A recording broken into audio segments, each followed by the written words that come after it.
Salut les nerfeurs et les nerfeuses, aujourd'hui on se retrouve pour une nouvelle vidéo. Donc aujourd'hui ce sera la présentation du nerf rival Artemis XV-III 3000.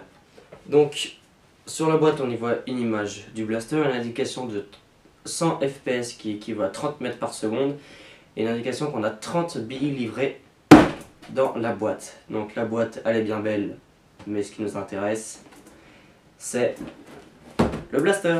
Et ouais. Donc du coup, comme ça a été dit dans la boîte, nous y retrouvons le blaster et 30 billes rivales. Donc pour commencer, esthétiquement, moi je le trouve beau. Nous retrouvons un rail tactique sur le dessus, une attache sangle ici, une là, et ben, c'est tout. Donc voilà. Ensuite nous disposons d'un un petit bouton de désenrayement donc, qui est là.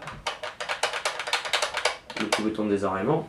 Nous avons la sécurité qui est au niveau de la gâchette. Donc quand le petit bouton ressort du côté qui est joli, c'est bloqué. Quand il ressort du côté pas beau, on peut tirer. Donc pour tirer, ah non, j'ai oublié un truc parce qu'il y a quand même un truc assez important, c'est les poignées. Les poignées, donc comme d'habitude sur tous les nerfs rivales, elles sont nickel chrome. Donc toujours rien à redire là-dessus, donc franchement toujours aussi content. Donc pour vite, elle continue le plus longtemps possible. Hein. Donc ensuite pour tirer, donc pour charger le blaster, nous ramenons ça à l'arrière. Toc. Nous mettons 30 billes rivales dans ces petits trucs. Donc nous avons 3 chargeurs qui ne s'enlèvent pas, ils sont fixés au blaster. Et on met 10 billes par tube. Et une fois qu'on les a mis, on ne peut plus enlever les billes comme ça parce que il faut enfoncer un petit peu. Ah bah, il y en a une de trop. Hop là. En fait, il y en a. La bille est plus large que le trou qui est dans le tuyau. Du coup, on ne peut pas les enlever comme ça. Donc, pour les enlever, il faut obligatoirement tirer. Donc, une fois qu'on a mis toutes nos billes, donc ici, ici et là. On ramène ça, toc, et là, on réarme, et on est prêt à tirer. Ça claque. Bon bah la course, il n'y a pas de gêne pour quand on arme le blaster, donc ça c'est vachement bien. On entend que ça claque, donc pour un nerf rival c'est plutôt pas mal. Donc on sait que ça tire très bien, mais est-ce que ce blaster a le slam? Donc le slam ça consiste en, on reste le doigt appuyé sur la gâchette et on rafale comme un dingue. Effectivement ce blaster a le slam.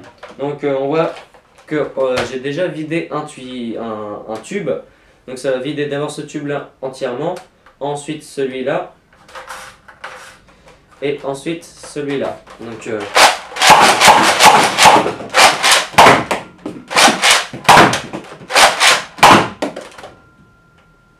ça tire partout, genre elle est bloquée.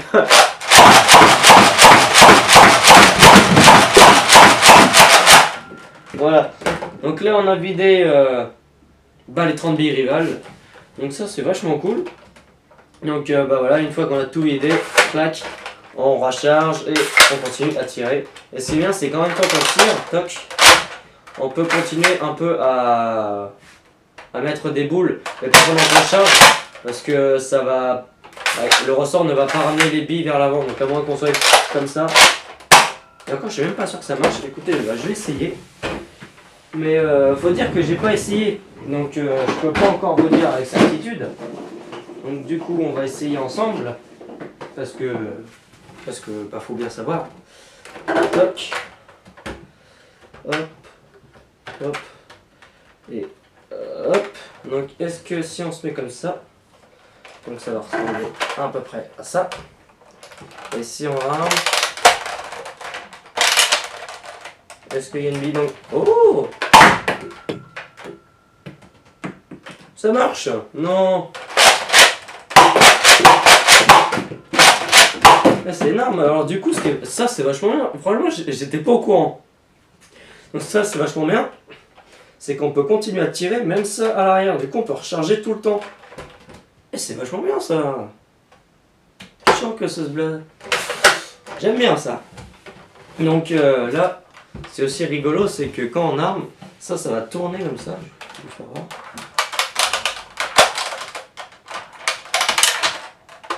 Ensuite on tire.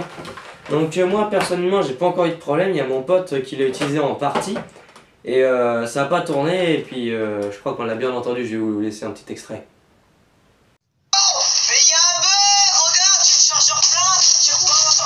Je pense qu'effectivement il y a dû y avoir un bug. En fait le truc c'est que ça tournait dans un sens mais ça retournait dans l'autre et du coup ce qui fait que ça ne mettait pas de billes à cet endroit là. Et du coup ensuite après avoir fait des essais, du coup je prenais le truc et puis pour continuer du coup je l'aidais à tourner pour que les billes se réengagent et puis après c'est revenu normalement. Donc c'est vachement cool et franchement j'ai hâte de voir ce que ça vaut en test de tir parce que je pense que je vais pas être déçu. Donc bon je pense que moi je vais pas être déçu mais je pense que vous non plus hein. Donc tout ce que je peux vous dire c'est parti mon kiki. Donc là on se retrouve pour le test de distance du nerf rival Artemis. Donc là on va tirer dans l'allée là, c'est parti.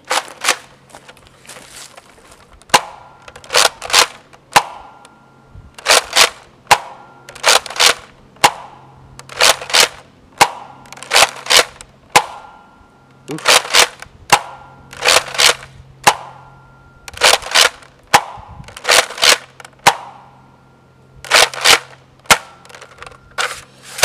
Hop là. Donc là je vais aller voir où c'est que les billes sont allées, puis je vous dis ça tout de suite. Hop là. Donc les billes elles sont allées de 12 à 21 mètres. Donc là on va passer au test de précision sur les cibles qu'il y a là. C'est parti. Première cible ok. Deuxième cible ok. Troisième cible ok.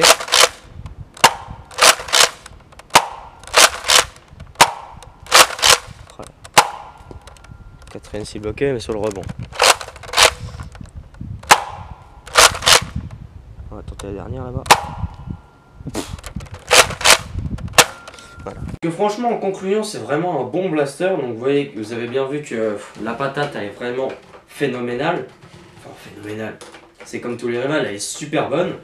Bah, la précision c'est les rivals c'est précis sauf que moi j'ai pas encore l'habitude de jouer avec ce blaster là. Du coup le fait du décalage des deux canons, parce que généralement quand moi je prends un blaster ça va être le canon du haut qui va tirer et pas celui du bas. Et du coup vu que j'ai pas l'habitude que ce soit le canon du bas qui tire, bah le temps que je prenne les repères, bah il y a un peu de temps. Alors du coup ce qui fait que j'ai manqué pas mal de fois les cibles, alors qu'en temps normal je pense que je les aurais eu quasi à chaque coup. Mais bon, peut-être pas celles qui sont tout au fond, mais je pense que j'en aurais eu vachement plus que ça. En plus, voilà quoi, c'est un nerf rival, théoriquement on n'a pas trop de difficultés. Donc franchement ouais, c'est vraiment un très bon blaster. Et je sais que là dans l'année 2018-2019 ils sortent le Hades. C'est un nerf qui part de la même base du Artemis mais qui est vachement plus long et qui va pas contenir sur ce coup là 30 billes mais 60 billes. Donc le truc va être comme as comme ça. Je pense que ça va être, je pense qu'il va être pimpé ce blaster là. Donc c'est un blaster que j'attends avec impatience. Et franchement je pense que on va vraiment pas être déçu. Je pense que la mécanique ça sera exactement la même que celle-là. Donc les performances je pense que ça va être pareil. Mais j'ai bien hâte qu'il sorte en France, s'il est déjà sorti. Mais il me semble que Nerfbroche 49 l'a déjà trouvé en France. Donc en passant je lui fais le petit coucou. Et du coup j'ai vraiment hâte de trouver le Hades pour pouvoir vous faire la présentation. Et même celui-là franchement ça a été un vrai kiff de l'avoir. A la base celui-là je l'avais pris parce que c'était un nerf mécanique et que je suis vraiment amoureux des nerfs mécaniques. De deux parce que c'était un pont, que c'était un rival et que il y avait un grand port. Donc ça c'était vachement cool. Donc ouais, vraiment pas déçu de ce blaster là. Donc voilà. Donc si cette vidéo vous a plu, lâchez un like, mettez-moi en commentaire un blaster que vous voudriez voir le plus rapidement sur la chaîne. Si ce n'est pas déjà fait, abonnez-vous. Je vous mets mon compte Instagram en description et à la prochaine pour de nouvelles vidéos. Allez, ciao les nerfeurs!